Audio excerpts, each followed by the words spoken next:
Я не знаю. Я слышал, Марк Цукерберг из Житомира. Да? Да.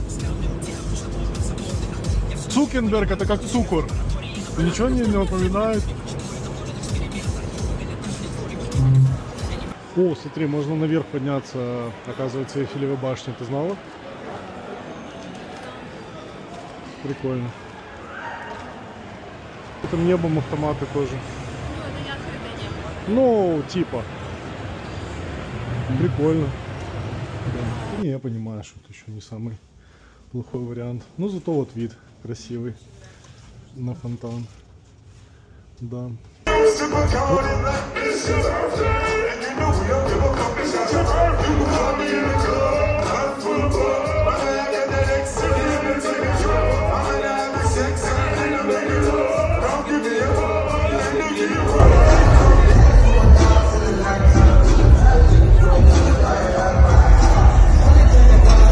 Как в тюрьме.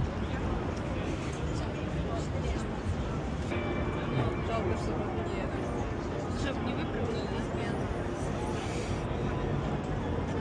пены. Странно, что вообще сюда пускают. Это же Америка. Техника безопасности. Like in jail. I don't want to come back to the jail. It's remind me for the jail. When I drop the soap, you know. See, I refer to it as a bird cage. Yeah. Going into a big bird cage. But I'm not familiar with the bird, but with the jail, yeah. Unfortunately.